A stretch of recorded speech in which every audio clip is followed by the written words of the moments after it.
Today is December 22nd, 1996. I will be interviewing Fred Glaser, interviewer Tina Tito. We are in Manhasset, New York. The language will be English. Today is December 22nd, 1996. I will be interviewing Fred Glaser, and I am the interviewer Tina Tito.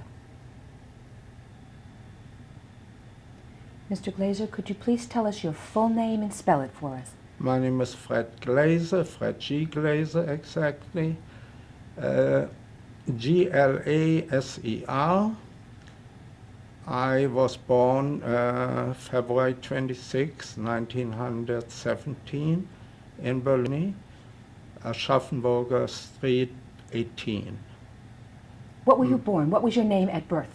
My name was Günther Siegfried Glaser.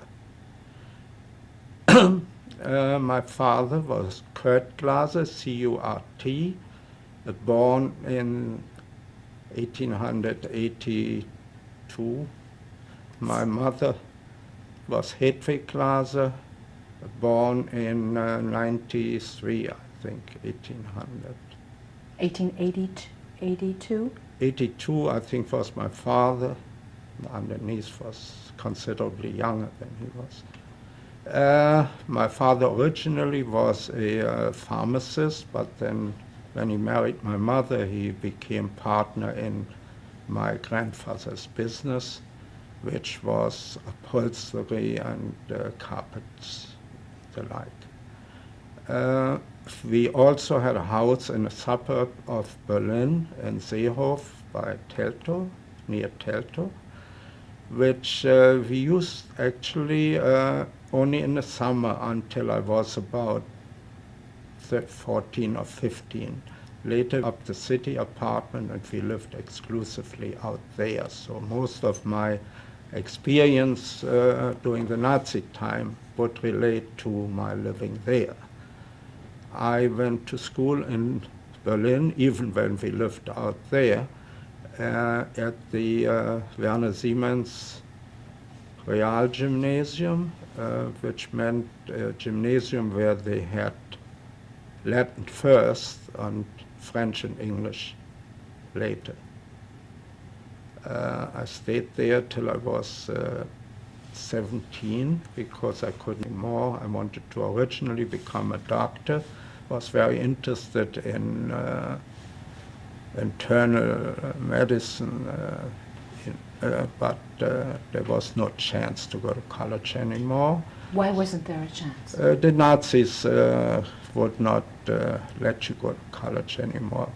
Some Jews that were in college could maybe finish, some could not, some they chased out, depending how lucky you were.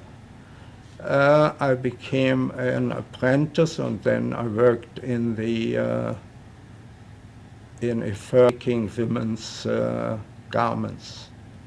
I was like a buyer for them, a fabrics buyer. I worked there till, I would say, about a year before the Kristallnacht, at which time the owners closed the business and went to England. Were the owners Jewish? Yeah, they were Jewish. Were they allowed till 1937 to hold in Berlin you were better off, I presume, than in most smaller cities. That's why I consider myself one of the fortunates who never went through a camp or anything like that, so not everybody, of course, even there was that lucky. There were plenty of embassies and cultural things, so they took it easy in Berlin in the beginning.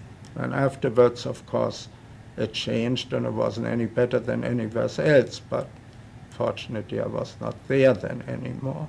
Let's go back and go to your very young childhood. You have a brother. Was Hans, who was 11 and a half years older than I am. His name later in America became John. He was a sergeant in the American Army going all the way back to Germany. with the Tank Corps, with Patton's army. And he eventually moved to Switzerland, to Zug, and he died there relatively soon after he moved there. He had a heart attack. But that was the older brother whom I looked up to a great extent. And in what ways did you look up to him? What did you do with your brother? I don't know. He was the elder brother. Look, 11 and a half years is a lot of years. I was kind of the unexpected child during the war. I guess I wasn't supposed to be there.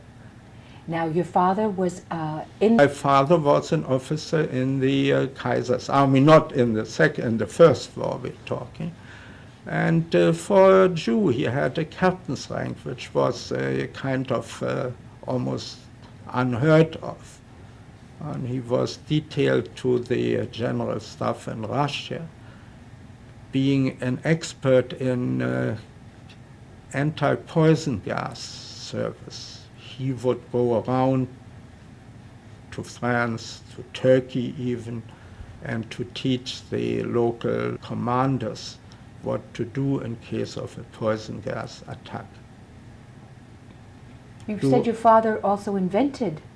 No, he did not invent the poison gas. His friend, or not his friend, his superior was a man by the name of Professor Haber, who kind of invented at least one or two of the poison gases.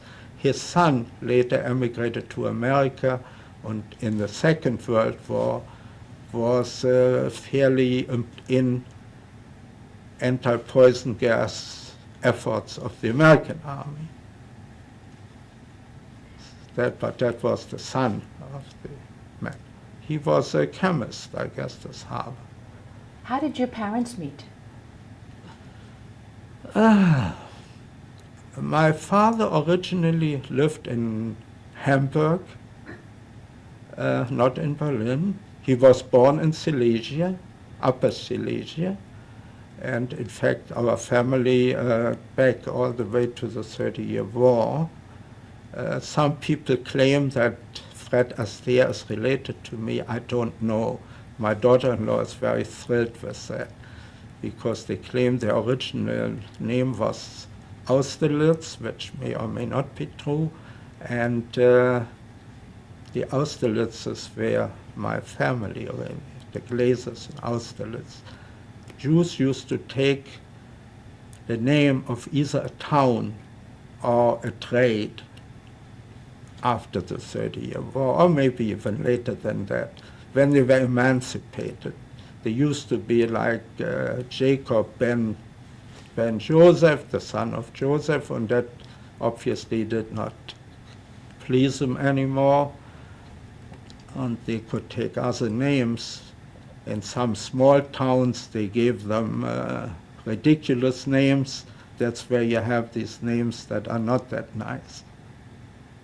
So your family always came from large cities? No.